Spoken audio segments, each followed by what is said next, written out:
My name is Nathaniel Kaiser, the spokesperson of the Community Relations Committee of the project.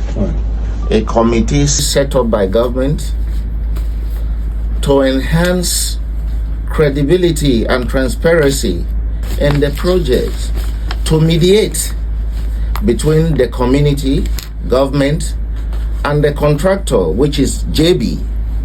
And so, apparently, I happen to be the spokesperson of that committee. We are 5 in that committee, comes the community relations officer.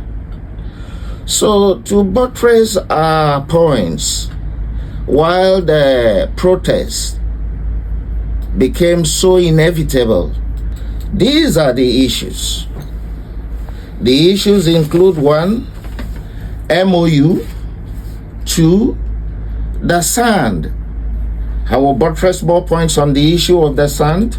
Then the state committee led by Peter Akbe. Then 3, the issue of the CLO. Then poor wages. These are the 5 issues that have really culminated to that protest. So let me take the first one.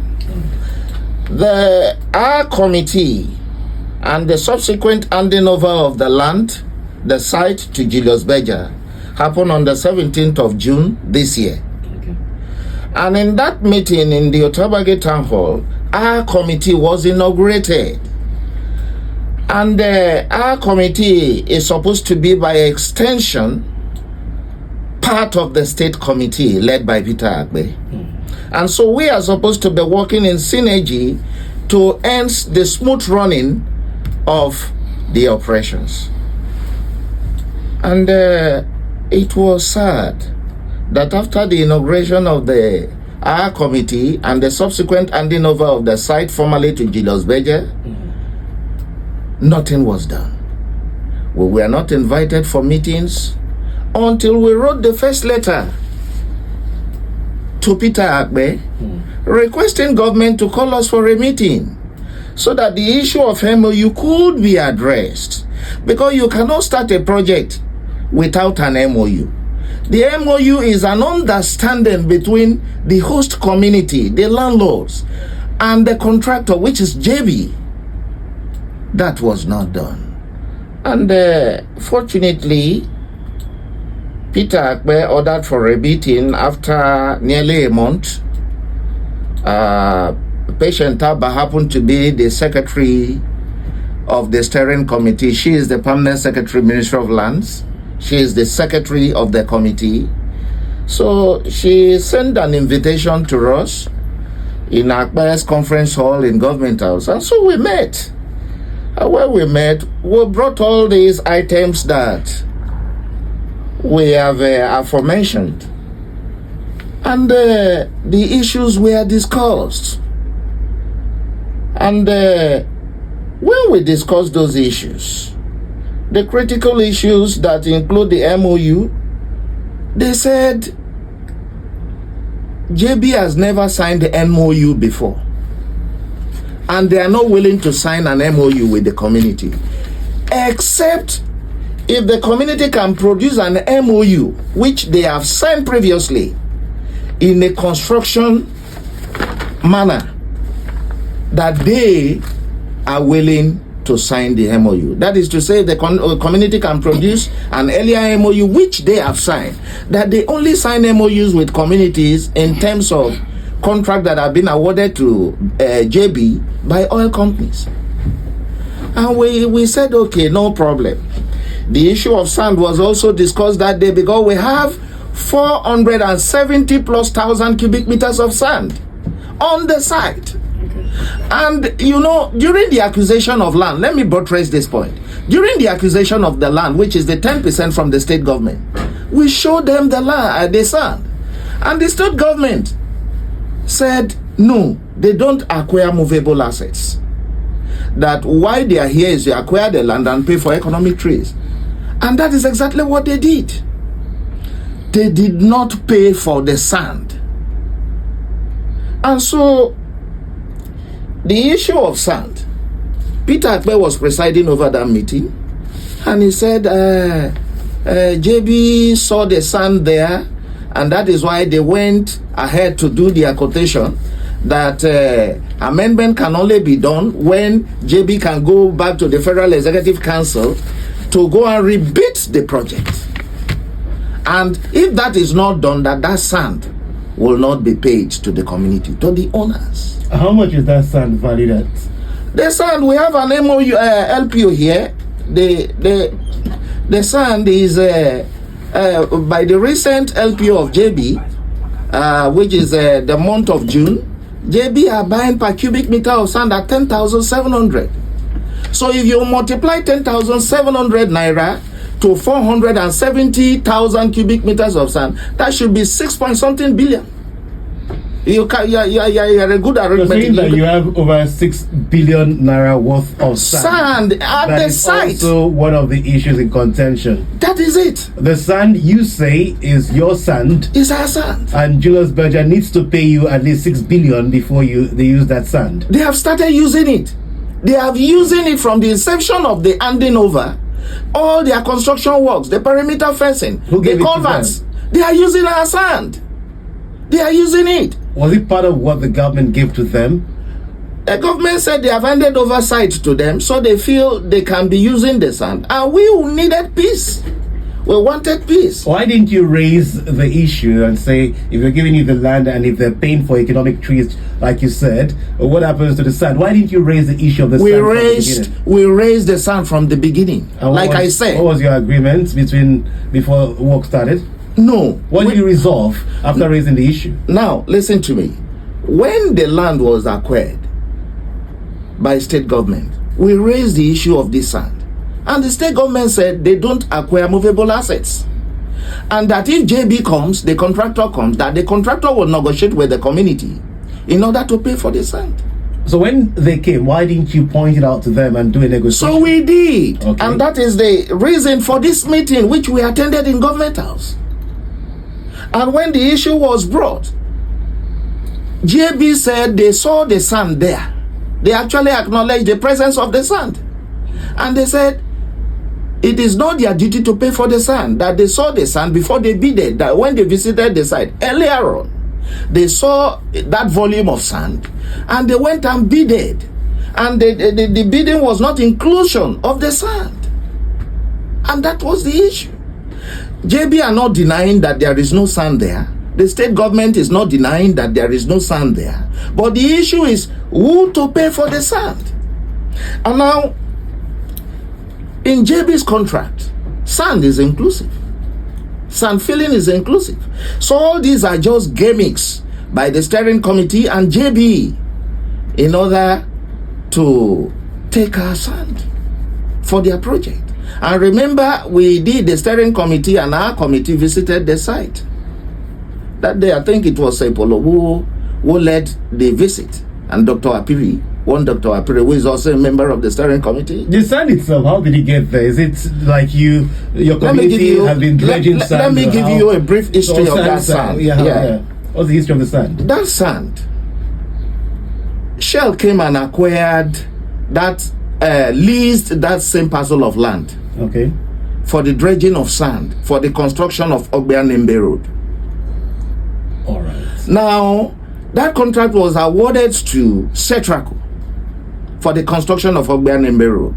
So, it is a partnership thing. That road was a partnership thing. Yeah, NNPC, Shell, federal government partnered to construct that Nembe Road. NDDC? Yeah, NDDC too. And so, part of Shell's responsibility was to provide sand for the construction of the road. So Shell came in, approached us and the community and the families, and leased that parcel of land, which happens to be the site of the museum today. And they did that dredging, a heap of sand there. But in our MOU, which is here with me, the MOU, the lease of that place, it was stated that at a certain level of removal of that sand, that Shell will ask the contractor to leave the other ones for the community. It was part of the MOU. You have it on yes, it's here. Ink, the on MOU paper. is here. It's All on right. paper here. All right. And at that level, Shell now honored the MOU and leaved that volume of sand for us. And so that sand has been there for decades of years. Okay? Before even this museum came up, series of years back before the museum. You can remember when Nembe Ogbe Road was constructed. Okay? So that sand is our legitimate property that has been there, which we showed it to government. In fact, one of our meetings in Sepolo's office, the Surveyor General of the Commissioner for Lands was invited to clear the air on the issue of this sand. And the commissioner, I'm quoting his words, said that of a truth, they saw the sand. And that, but that the policy of the state is that the state don't acquire movable assets. So that is a brief history about that sand there. And so we talked about it, and Peter Akbe, who was presiding over, said, okay, after sending his team, which is the steering committee, for that visit, they came back. That took a very long time that we did not hold meetings in government house. And so when he came back from his trip abroad, he called us for a meeting again after much pressure. He called us. And when we went there, he said, yes, I can see the sand, because there were pictures presented. Yeah, I can see the sand here. JB, please go and see how you can extract from your contract what is due the community and come up with something. Community, go and draft an MOU so that we can harmonize it, so that JB will now sign. We will also sign as witnesses. And so that was the second meeting, and we left. When we were invited for the last meeting that we held, the tone of the whole game changes. Our brother, the chief of staff that was presiding over the meeting, that asked us to go and draft an MOU, that said, JB, go and see a way you can pacify these people in the issue of sand, changed tune and said, JB has a good case. They saw the sand, they went and bidded, and so they cannot pay for the sand. However, that JB is willing to offer the community something, a token of 10 million. And that the 10 million should be used for community drink, that we should use the 10 million to drink. And of a truth, we said, no, it's not acceptable by us. And we cannot use 10 million naira to drink for a 6-point-something billion naira sand, and you are offering us 10 million naira for drink. And that was how we left that meeting hall that day, in the chief of staff's conference hall. And when we came back, the community met and said, no, let's write them again. And we wrote. They were saved. JB was saved. The letter was directed to the chief of staff, who is the chairman of the steering committee, who is a member of the JV. And there was no reply. We gave them 7 days ultimatum. There was no reply. After the expiration of the 7 days, we wrote another letter again, a reminder. The commissioner of police was saved. The DSS boss was saved. All relevant agencies were served in connection. Local content was served. PTDF was served. These are the JVs, the funders of the project. They were saved. And my brother, from that day till today, no reply whatsoever from them.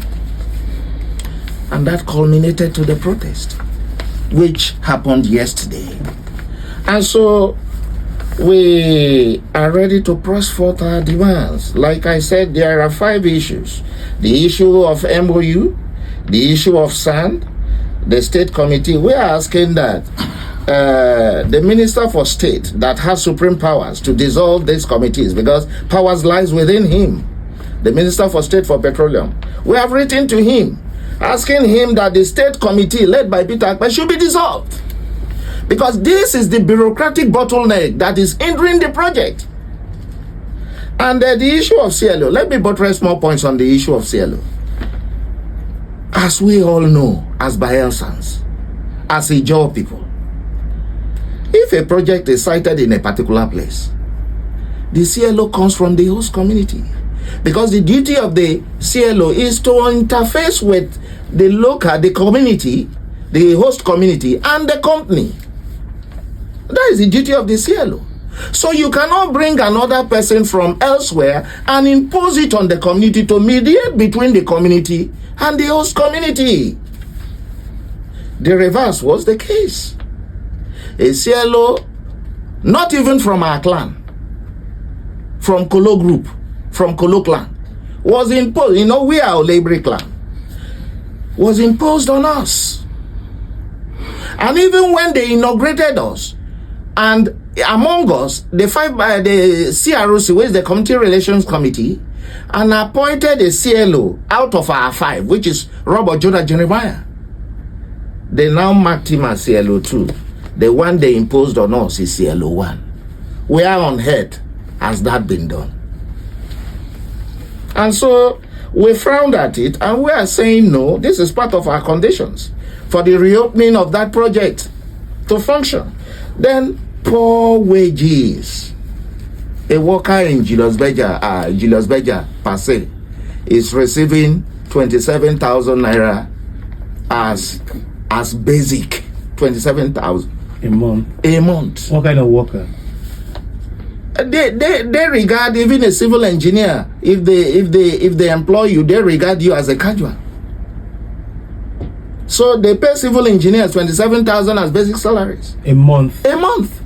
And the workers protest. Last week, all the workers and their staffs went on protest. 27,000 naira for engineers? I'm telling you. It's a reality. Do you have any slip to confirm? Unfortunately, we did not come with those slips, but the slips are there. We can provide it to you on your WhatsApp. I'd like to see them. I will. We will provide those slips for you as Julius basic. Berger. Now listen. Look at what happened last week. The workers protested outside. They shut down the site last week and press on for their demand that the wages is grossly inadequate. And you know what happened? They said their transportation used to be 3,200, and now JB has deducted it to 1,600, and that was the reason why they protested. And JB said, okay, their union leaders came in, and when their union leaders came in, they said, you must pay the way Port Harcourt are paying, and they agreed to pay just for 2 days. They brought a coastal bus and said they will not pay again, that the coastal bus should be carrying the workers from Yenagua here to the site in Otuabagi. And so, poor wages. And that is exactly what most of these construction companies are doing in Nigeria.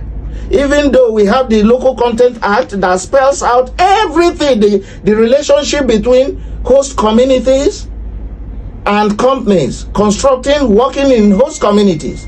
The Local Content Act spells out every bit of thing.